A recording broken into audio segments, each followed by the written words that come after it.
All right, we're learning this week's Torah portion is Parshat Bechukotai. And remember, it was a double reading this week. We read Bahar and Bechukotai. So Bahar we talked about yesterday, and the day before, and the day before that, the first 3 days of this week. And now the last 2 days, let's learn Parshat Bechukotai. Parshat Bechukotai, of course, is famous, or I want to call it infamous, because it has 49 curses that await the Jews if they don't do what God says. But there's also a lot of commandments in this week's Torah portion. A lot. Not a super lot, but there are a lot. Here, let's see here. We have in this week's Torah portion, there's this book called Mitzvot Hashem. The book is called The Mitzvahs, the Commandments of God. It lists all the 613 commandments. And here it has in this week's parsha, no. In this week's Torah portion, it says that where there are, here.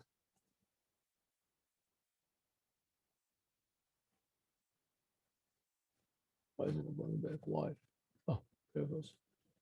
Here we have Parshat Bechukotai, and there are here 7 positive commandments. Sheva mitzvot aseh. That's the abbreviation of Sheva mitzvot aseh. 7 positive commandments and 5 prohibitions. And what are these commandments? These are commandments that really don't apply today. When the Mashiach will come and build a third temple, they will apply. Not like last week's portion, we had a few commandments that did apply today. So, for instance, if somebody declares to the holy temple, right, to the temple, I am going to donate to the temple the value of my next door neighbor. So that depends on how old the person is. Depends on how old the person is. It says if a person is, if a child is, you say, I'm giving the value of my next door neighbor's baby to the holy temple. That was called the Bedek Abayit. You would a general offering, money offering. Or you can give animals, you can give anything, and then they redeem them, give money. So if the child is 31 days old until 5 years old, then you pay 5 shekels. How much is a shekel? I don't really remember, but I think shekel is it's a considerable amount of money. It's, $20, $30, $100, something like that. 5 shekels. And how much is that's if a male child, and if it's a female child, it means that you're intending to give 3 shekels. And so it is, according to the age of the person.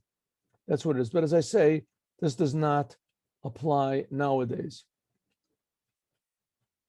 See, it's got stuck. Oh.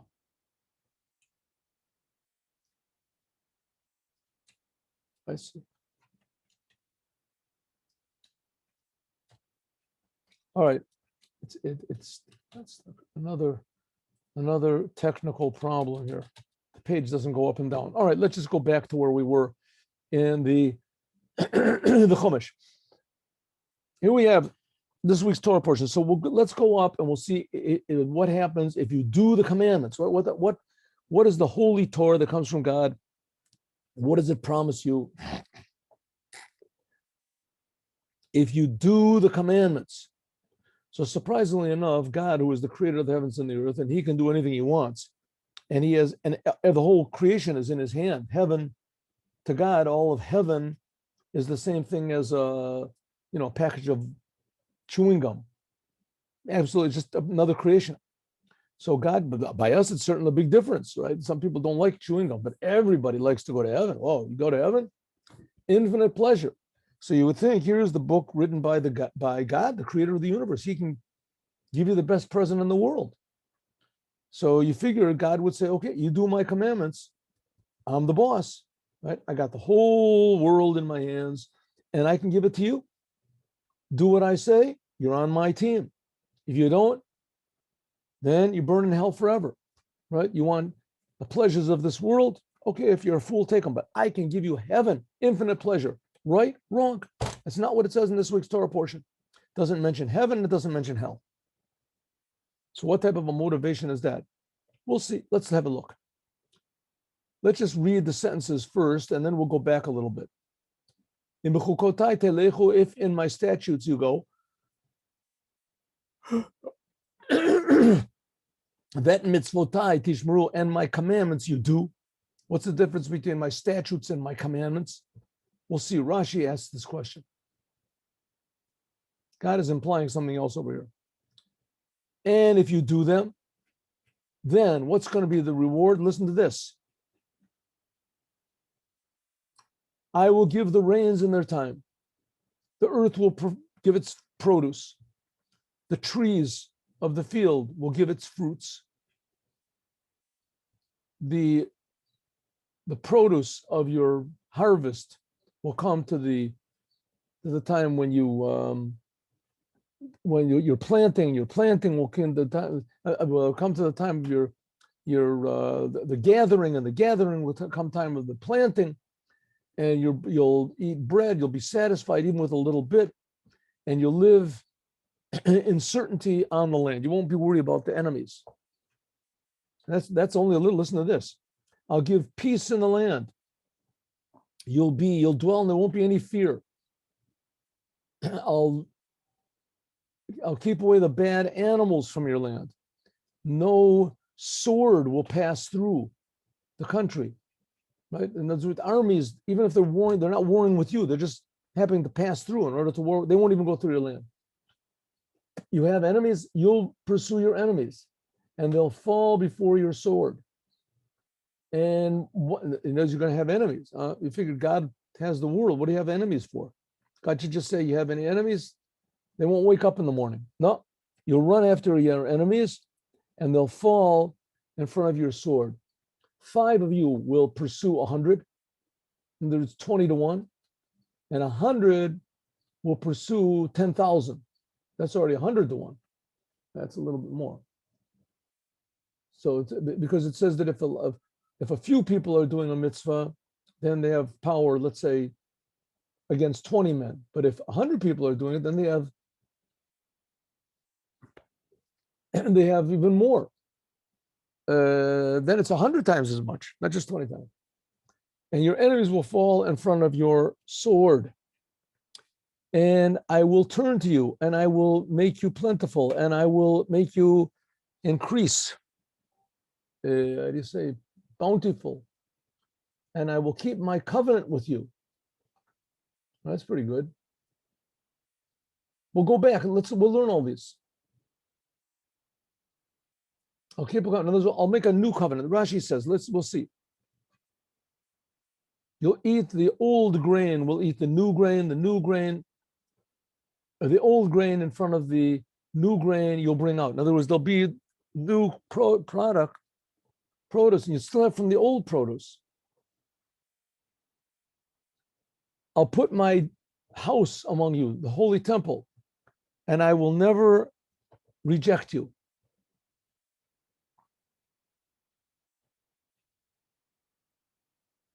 And I will walk among you, and I will be for you as a God, and you will be for me as a people.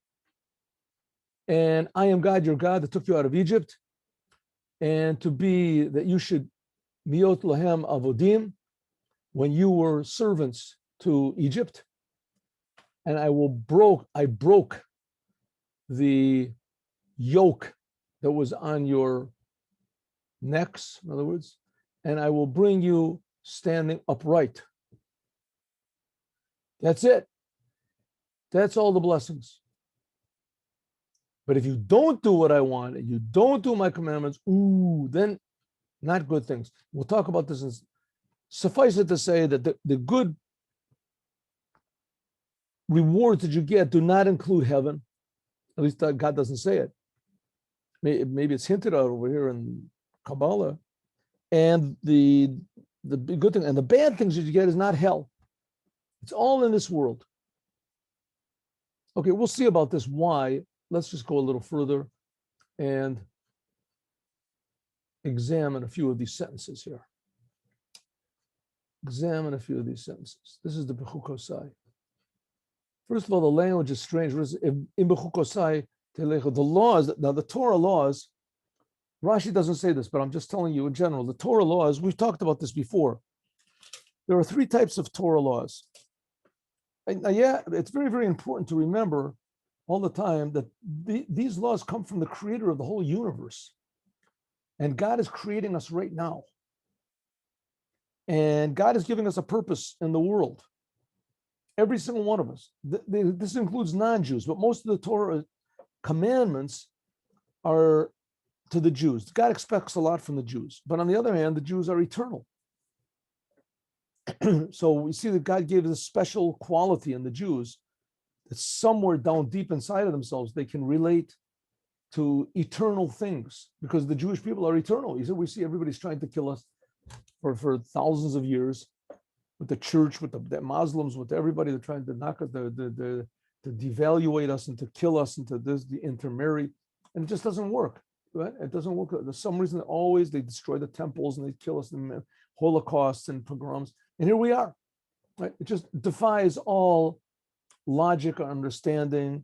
And the Jews themselves, within the Jews themselves, the Jews are the biggest problem for the Jews.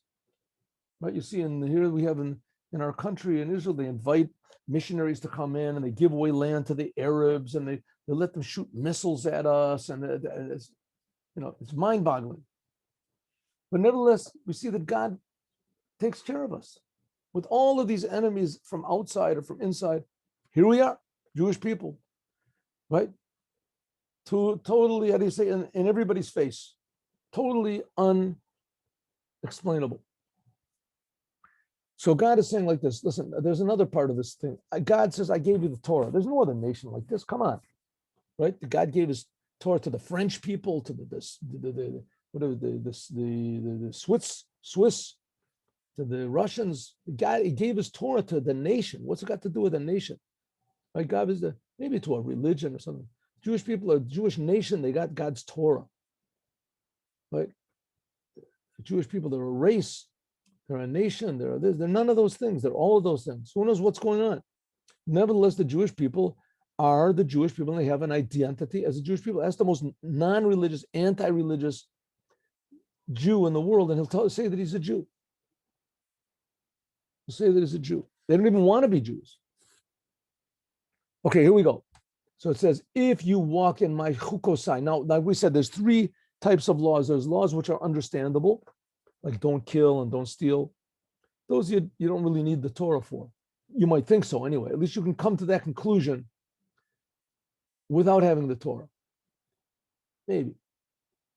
But don't kill, don't steal. It keeps society going. If everybody kills everybody else that they want to, you have to have some sort of a legal system. So don't kill, don't steal, don't rape, don't this. Everyone, those are sort of logical commandments. That's called mishpatim. Then there's religious commandments, all the holidays and all these religious rituals that we do. We put on the tefillin and this. That's called edut. And then there's commandments that have absolutely no sense whatsoever, and they don't strengthen Judaism, and they don't do anything except just to you just do it because God says to do it, or somebody told you that God says to do it. And if you ask why, the only answer you'll ever get is because God said to do it, because that's the only answer. That's called chukim. That's what it is. Mechukotai telechu. Mechukotai telechu.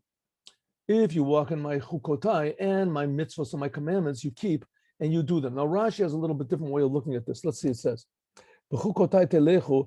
You might think this is talking about the commandments, like I just explained it to you. These are commandments which are above understanding. But one second, it says later on, mitzvotai tishmu. It says over here, do the commandments. So that already says doing the command. So what is this thing about doing the chukosai? It should just leave this part out and say, im mitzvotai telechu, or tishmaru, or whatever. Mitzvah, they're good enough. What do you have to have chukotai? So it says this is talking about, implying something more. How can I fulfill what God is telling us here? The Jewish people have to go in God's chukotai, chok, telechu, sheteh amalim b'Torah. It means that you should work hard in learning the Torah. Now, if you remember, we learned this. Okay, we're going to learn it again also. Learning the Torah means that you learn, you understand. Amalim b'Torah means that even if you understand it, you still learn it again. Or if there's something that's really hard, nevertheless, you keep learning it until you understand it. That's called amalim. You have to work hard at learning the Torah. Learning the Torah is not like learning, history or mathematics or something like that. You get it and that's it. It's for you. Yeah, learning the Torah is you are for it. You're devoting yourself to the creator of the universe, but you also have to understand it like mathematics and like history. And it's also part of it. And you have to keep going over it. So the Torah, you have to remember, is godly, so you have to work hard at the Torah, even if you understand it. And then it says, and then it says, my commandments you should do. Have amalim b'Torah almanah means that you should be working hard on the Torah. We already said that, but it should be lishmor ulakayim. You should learn Torah not just for the sake of learning Torah to show you're a big genius. The Torah is not like a crossword puzzle that you really have to rack your brains in order to understand it. Right? It's true that it is that. Certainly it is that. But it's much, much more. You have to do the commandments. Not only is learning the Torah, but you have to do what it says in the Torah. The Torah is a workbook in order to tell us what to do. Let's say it's an interesting one. The Bal HaTurim says in B'chukosai Telechu, this is gematria, these words, im B'chukotai Telechu, he's really good, the Bal HaTurim. He can look at the words and he can understand the numerical values and equate it to somewhere else that's the numerical value. This is the numerical value of amalim b'divrei Torah. Work hard in the words of Torah. Huh? You can count it after the class if you want. Im b'chukotai telechu is the same numerical value as amalim b'Torah. Again, every letter in the Hebrew alphabet has a number to it. So Aleph is 1, Base is 2, and Yud is 10, and Shin is 300, right? So, etc. So here we have Im b'chukosai, that's 1 and 40 and 2 and 8, and Kuf is 100 and 400 and another 10, etc. Count them all up, and it comes to the same numerical value, which they'll have to count that up also. Amalim b'divrei Torah. Work hard in the words of Torah. This comes to B'chukotai, the Shabbat. This comes right before the law of Shabbat. Remember that was what we had before. At Shabtotai Tishmoro, in the previous sentence, in the previous Torah portion. It comes right next to the learning of keeping Shabbat. Where are we? The Lamed to tell you. What am I doing? Oh, I'm sorry. Samach b'chukotai took the laws of Shabbat, which is at the end of the previous Torah portion that we just finished, which we read this Shabbos also. and avodas alilim, and also to idolatry, to tell you to shekulim that they are equal. Learning Torah is equal to Torah, and keeping away from idolatry is equal to all of the commandments and all the learning of Torah. Ba'od samach Shabbat le v'nasati gashmechem bitam. Namely, when is that rain will come at its proper time? We're going to learn that in the night, Shabbos in the nighttime. It says if it rains in Shabbos in the nighttime, in Israel especially, but if it rains in Shabbat in the nighttime, then that's the best time that there should be rain. Pouring rain, because people don't go out usually in the nighttime of Shabbat. They've got nowhere to go. So you sit with your family. This is the first letters. Aleph, Beit, Taf is the first letters of Avot, the fathers. You should go in the way of the fathers. This is the Bal HaTurim. Means fear. You should go in the way of God. Fear. Yirat Hashem, He Otzro. This is the richness of a Jew, is the fear of God, being connected to God and realizing how awesome God is. That's what it says, your storehouses I will fill up. Namely, the filling up is,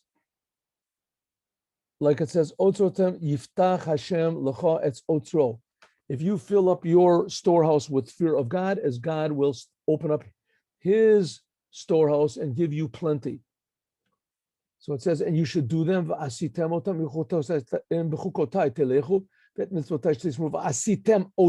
do them. this word otam is the same letters as emet, truth. The Torah is true, and you should do it in a way that it's true, genuine. Inami also titit asku b'Torah, that you should work hard in the Torah, that it says in the Torah, v'asiya shakal tov l'chol oseyam. It says learning Torah. It doesn't say you should learn the Torah, but you should do the Torah. In other words, you should fulfill the commandments that it says in the Torah. Right, let's do the Ohr HaChaim here. Ohr HaChaim HaKadosh. Ohr HaChaim im b'chukotai telechu. In the Torah Kahanim, in this Midrash Torah Kahanim is called Sifra. It says, Zal, the rabbis of blessed memory say, Yochel, you might think that Elu mitzvahs Elu ha-mitzvahs kishahu, that the Elu ha-mitzvahs. You might think that when it says b'chukotai telechu, this is the commandments. So it says at mitzvotai, that's the commandments. This is he's quoting what Rashi brings down also. Rashi brings down from the same midrash.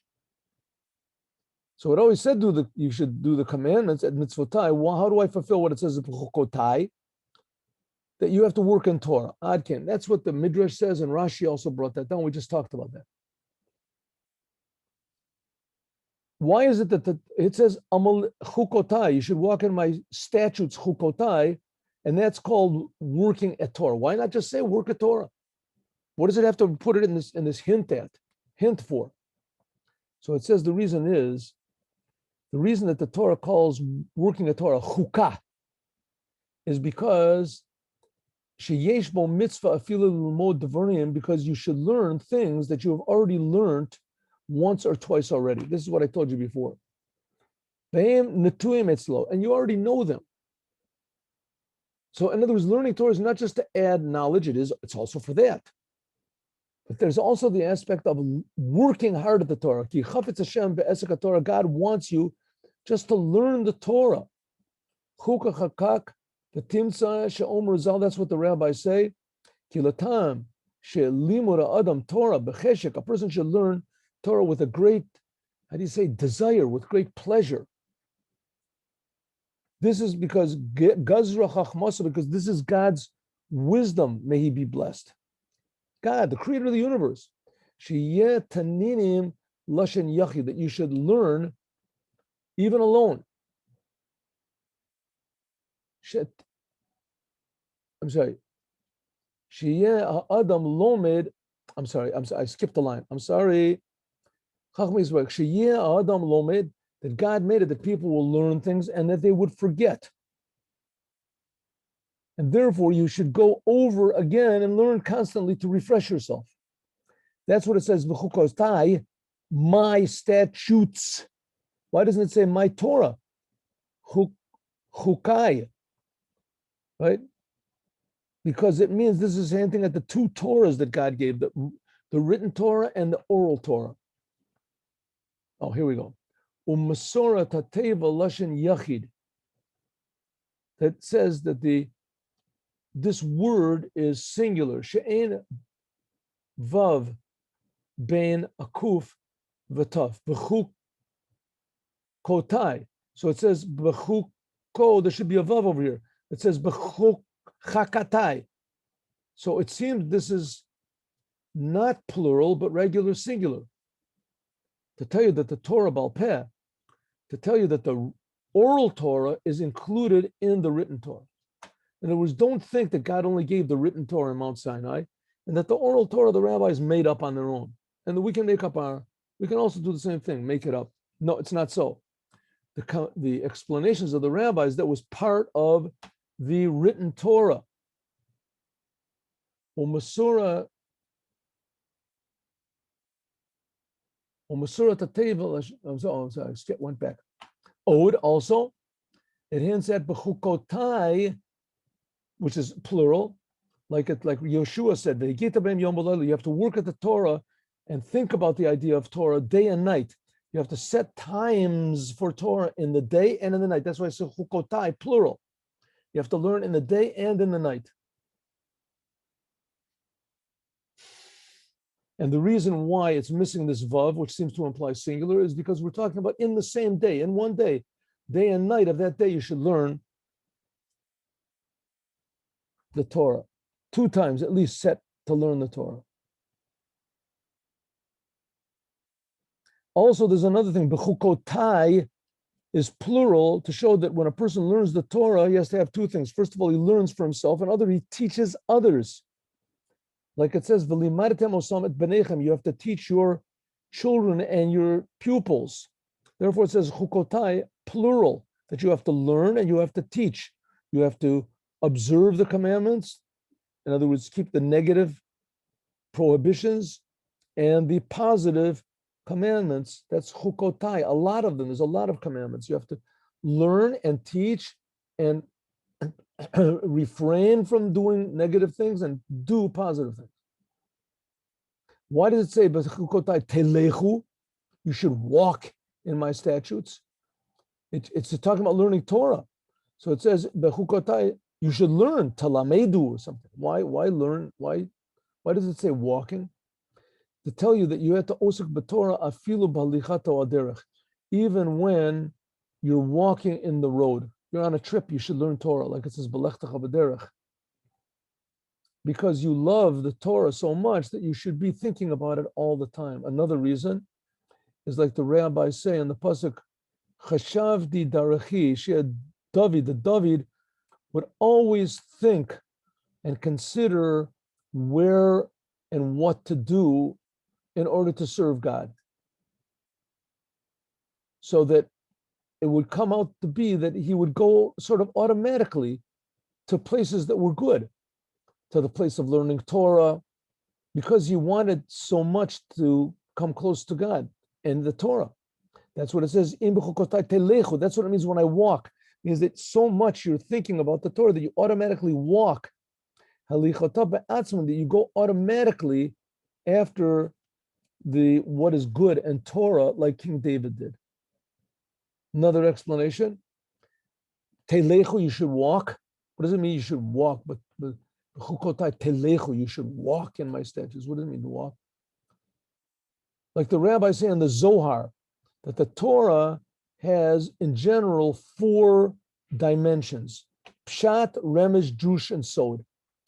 There's every sentence in the Bible, there's the simple meaning, right? For instance, Abraham got married to Sarah. Well, there was a person called Abraham, and there was a woman called Sarah, and they got married. That really happened, and they had a child. They had, the Yitzchak and Yishmael.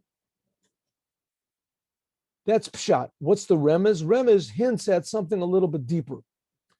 And drush, what happened in this wedding? Why does the Torah tell us in this way? And then there's soul. What is it hinting at in the spiritual worlds? Abraham, for instance, represents the soul, and Sarah represents the body, and that the Zohar is good at this.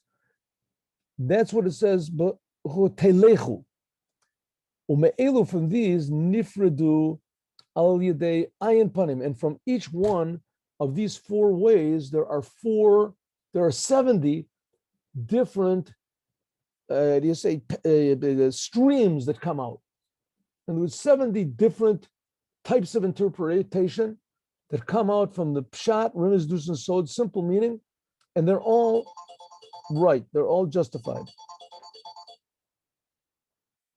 Akal ofen lakama orchim b'shvilim b'netibot, and all of them go in many paths. And this is what it says, bechukotai, that's what it means, plural. And telechu, you should walk. What does it mean?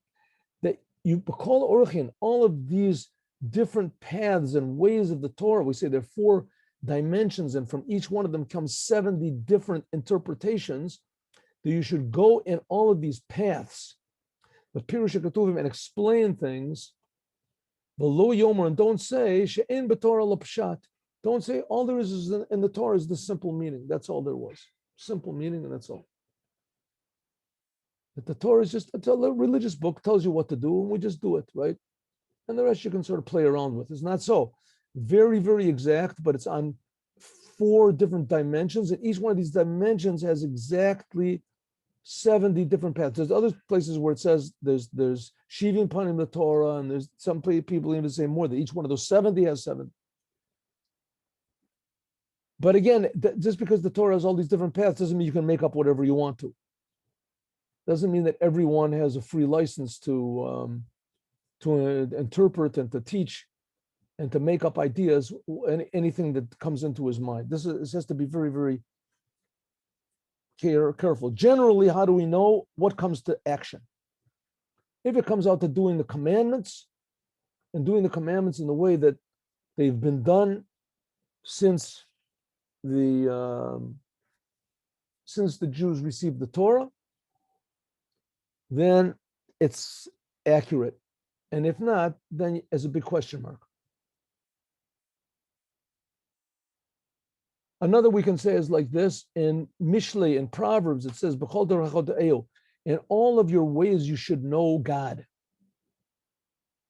The Rambam, the Maimonides, writes in Perek Gimel Hilchos Yesodei Torah, and this is what he said: a person should always put on his heart, should take to heart, in order that his body should be complete, and in order to know God, that you have to be healthy.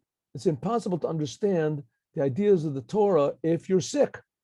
So it comes out that you have to walk in the ways of God all the way. Serving God means that you have to do things which make you healthy, eat healthy food, exercise. This is what it says. What does it mean, telecho? If your Torah, if the working in the Torah should telecho, you want to be active. So therefore, you have to eat properly, ba'achila and eating, ba'mishta and drinking, how you speak, your deeds, everything have to be telechu, even in the ways of the world, have to be according to what the Torah says. Finally, let's do the last one here about the Ohr HaChaim. Another explanation is, it says in the Gemara in Sanhedrin, what does it mean? B'chukotai telechu, you should walk. What does it mean? It says another explanation is, there's a lot of them. It's really very interesting, but we just don't have the time. In Sanhedrin, the Gemara Sanhedrin, this is the Ohr HaChaim. What we're learning now is the Ohr HaChaim HaKadosh, Rav Chaim ben Attar. The permission is given to people who learn Torah to explain and to make up explanations and ideas and try to compare things and come to the truth on their own. Therefore, there's all these drushim that people can make and learning and new ideas that you can come up with in the Torah. Yochel HaKatuv she'eh kachol asher tasig yado b'torato. Therefore, you might think that anything that you want to, you can say. Yitzav Hashem kan ba'omer, so it says like this, im b'chukotai, which is the Torah, telechu, b'pardesa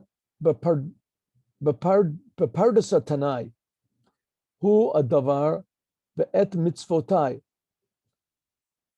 Pirush shelo yiyeh megale panim b'torah shelo kalacha. It says that you can learn the Torah, pshat, remesh, drush, sod, like we said, pardas, when you're teaching, but you should not make up ideas that are not according to the Torah. Shelo l'taher et hatamei, don't make forbidden things permissible. V'asitem otam, you should not make permissible things forbidden. This is what it says. It says a person who learns ideas in the Torah which are improper, then it says he hasn't got a place in the world to come. The world to come usually means the raising of the dead. Okay, this is a bit of an exaggeration, but on the other hand, it's not. It depends to what degree a person misinterprets the Torah. And I mean, we have to remember that all of Christianity is just a huge misinterpretation of the Torah. And that, brought to total idolatry. So interpreting the Torah is very important, but it has to be done in the proper way. How do you know the proper way? Generally speaking, it is what comes out to action. If things that used to be for all the generations forbidden, and you all of a sudden decide that they're permissible, or things that through all the generations were commandments that you should do, and suddenly you decide that you don't have to do, well, that's a pretty good sign that you got on the wrong train. you're in the wrong direction. So it's a thin line, but on the other end, in other words, you do have to try to make up your own ideas in the Torah and originate ideas, but they should only be in order to support and encourage and strengthen Torah observance as has been up to now, and not to make new ideas which have no place in the Torah and just weaken the Torah and the Jewish people. And God, we see that the Ohr HaChaim is not stingy in his words. He has all this, but we're going to have to skip it. Let's go. It says, I will give my reins. Okay, let's go down all the way down to here. This is the last of the sentences over here. And Yud Aleph, I will put my dwelling, God is saying, if you do my commandments, I'll put my dwelling among you, and I will not spit you out. Let's see what the Rashi, Bal HaTurim, what's Bal HaTurim over here? Or Bal HaTurim. Minyan, the word Mishkani, I will put my Mishkani, if you count it up, it comes out to 420. 420. Shin is 300. Mem is 40. And Chaf is another 20. That's 80. And here is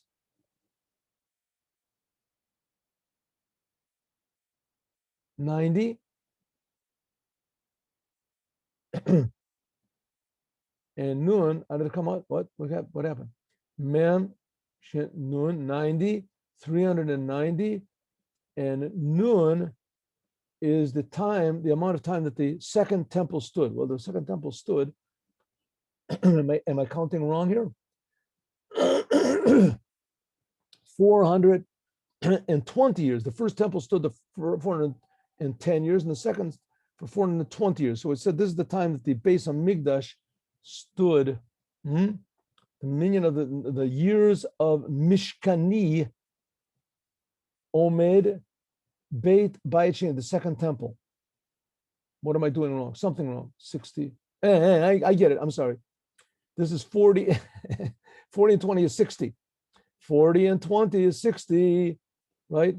And Nun is 50. So that's 110. Shin is 300. That's 410. And Yud is 420. I'm sorry. 420. This is the time. 420 is the time that the second temple stood. The first temple was 110 years.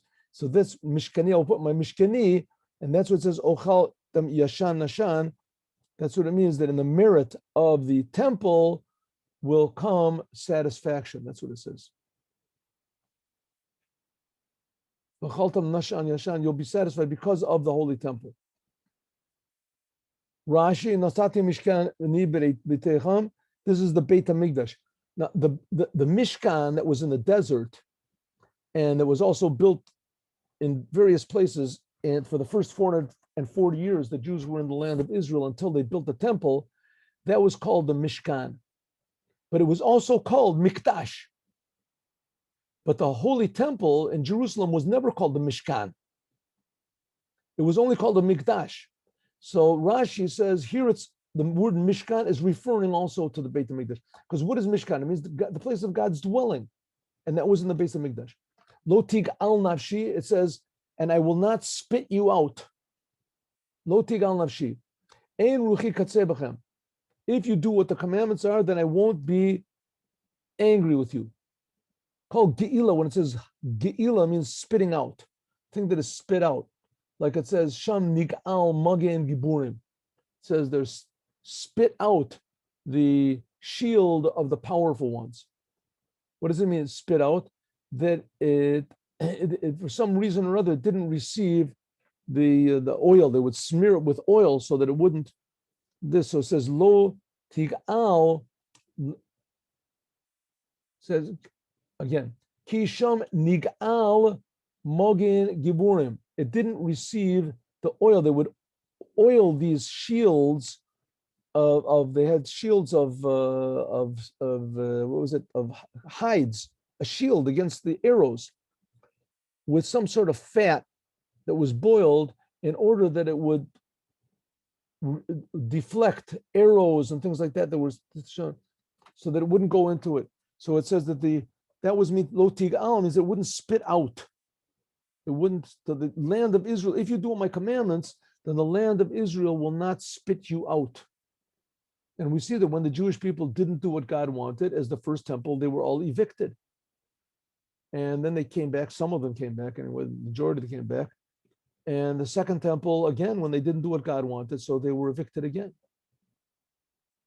And now the Jewish people have come back to Israel and they evict themselves. Right? There's who knows how many Israelis have left the land of Israel.